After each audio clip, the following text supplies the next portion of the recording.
Pero po, doon po sa NASB, mapapansin po natin ginamit yung salitang He who was revealed in the flesh. Nagkaroon po dito ng shifting. Bakit po yung salitang O? Yung os. Sa wikang Grego. No? Sorry.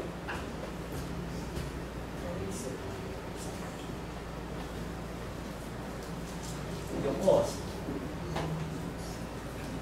At yung theos. Karos magka-pareho. So, strain of the eye. Kung tawagin ito naman scholar ay strain of the eye. Ito yung os, at ito yung theos. Ito yung theos. So, nagkaroon ng strain of the eyes. Okay? Pero, so, they are look the same. No? Pareho sila. Tingnan po natin yung condition ng panahon na yun. No? Wala po silang ilaw, gaya po natin. Sila po ay nagsusulat sa pamamagitan ng ilaw nila, kandila. So medyo madilim. So magpabig-pag po yung kanilang mata. Diba? Kaya nagkakaroon po sila ng eye strain or ocular fatigue. A common mistake, but this has no impact on the meaning of the text. Bakit po walang impact? Sapagkat alam po natin, yung who na binabanggit dito, ang ating Panginoong Jesucristo, siya ay Diyos. Ayon po sa pagtuturo ng ibang talata. Okay? So, meron po tayong shifting or substitution. Shifting from a word to another word occur because of similar sound ending. Example po natin, yung 5:19. For the fruit of the Spirit is all goodness and righteousness and truth. Yung karpos, taong, pneumatos. At doon po sa American Standard Version, ginamit po yung fruit of the light. So, pansinin po natin, King James Version, fruit of the Spirit, yung sa isa is the fruit of the light. Same text. Bakit po nagkaroon ng shifting? Sapagkat ang naaisip ng tinatawag ng mga scribes, yung kung Galatians chapter 5 verse 22, na yung fruit of the Spirit. Pero po dito, pag binasa po natin yung talata dun sa verse 8, makikita po natin ang original reading dito ay yung fruit of the light. No? Pero kahit alin po dun sa dalawa, either spirit or light, no? Iisa po ang kanilang kahulugan. Similar sound ending was a common cause of mistake among scribes. Light is the original word. Scribes manifold Galatians 5:22, either of the two has the same weight. So magkapareho po yung kanilang tinatawag na kahulugan. Okay? Inaccurate equivalent. Ito na po tayo. 1 Corinthians 11 verse 18. For first of all, when you came together in the church, yung po salitang church, galing po sa salitang ecclesia, at yan po ay lagi binabanggit ng mga mamahangara. Yan po ay mababasa natin sa King James Version, pero po doon sa tinatawag na literal translation at kung pang marami pang translation, ginamit po yun in an assembly. Naging inaccurate po yung tinatawag na church. Bakit po? Ang church po, sa wikang English, mayroong tatlong pagkakagamit. Kaya po nagkakaroon ng confusion. So ang problema po rito, nung nagbalita po, the church has missed, no? Nung gamitin yung salitang church, na-miss po rito yung pinaka-essence yung salitang ecclesia na unity and harmony. Kaya the best way po, the best translation ng ecclesia is assembly. Okay? So yung po salitang metataksa o yung tinatawag na Passover, sa American King James Version, ginamit po yung salitang Easter. Ano po ibig sabihin ng Easter? Ito po yung yearly tradition ng Roman Catholic Church. Sa American Standard Version, yung salitang ginamit po yung salitang Passover. So makikita po natin, ginamit yung Easter. Para po i-promote yung tinatawag na doctrine ng isang grupo ng pananampalataya. Okay? Passover is a Jewish unleavened bread festival. The Exodus from Egypt.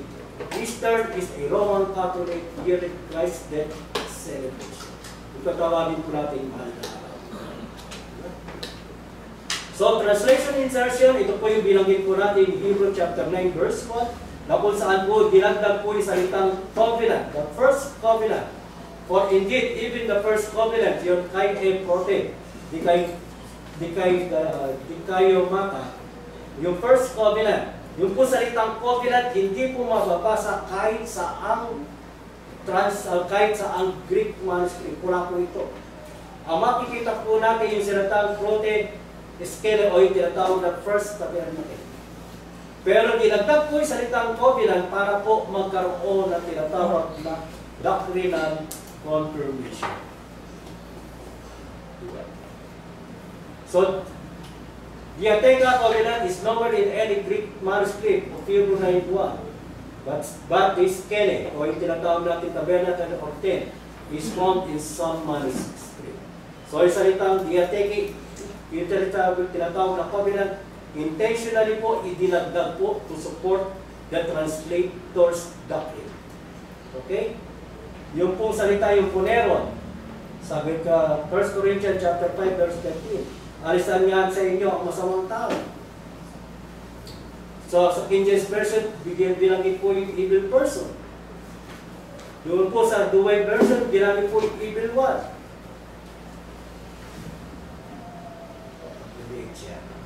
Pero doon sa YLT, ginamit po yung salitang evil. Remove away the evil from among yourself. Yun po yung original na lingwahe. O original na nakahulugan. Alisin nga ninyo sa inyong sarili ang masama. Either masamang tao o masamang gawa. Pag sinabi po natin alisin nga ninyo sa inyo ang masamang gawa o evil one. Because yung evil one po, pwede pong maging tao, pwede pong maging bagay. No? Alisin nga ninyo sa inyo ang masama. Dalawang doktrina, maaaring rehabilitation, alisin ninyo ang masamang gawa, the evil one sa inyo. Rehabilitation, o yung alisin nga ninyo yung tinatawag na masamang tao sa inyo, that is rejection, excommunication. So, dalawang pong bagay. Diba? So, typography, Carol, ito po yung tinalakay natin yung nakaraan sa sermon. Greek manuscripts have no mixed case of uppercase and lower case. So, wala pong uppercase or lower case. Wala pong mix. So, the first letter of a sentence and proper names are not capitalized. To change from the lower case to the upper case changes the meaning of a word. Diba? So, sa Greek manuscript, either uncial, all capital letters, or either minuscule, or lower case. Wala po yung mix. So, yung first letter po, hindi po capitalized. Yung proper name, hindi po capitalized yung first letter. Okay? So, particular po, importante ito pagdating po sa pag-aaral ng Holy Spirit. Genesis chapter 1 verse 2, the Spirit of God, capital letter doon sa Spirit, King James Version, and the Spirit of God doon sa Duway Version. King James Version, personal. Pagdating po doon sa Duway, it is non-personal. Kaya kapag binasa natin, capital letter to, ay Holy Spirit to, kasi capital letter. So kung mapasok agad sa isip natin, Holy Spirit ko, kasi capital letter yung nakalagay. Pero hindi naman po yun na nakalagay dun sa original. Diba? Ganon din po dun sa Galatians chapter 5 verse 16, yung base text po natin nung nakaraan. Walk in the Spirit. Spirit means Holy Spirit, that is the personal. Walk in the Spirit, that is non-personal. Diba? Kaya kapag binabasa po natin yung Biblia natin, lalo na pag-aaral po ng Espiritu Santo, pag nakita natin capital letter, Espiritu Santo po tinutuloy. Kasi capital letter. Diba?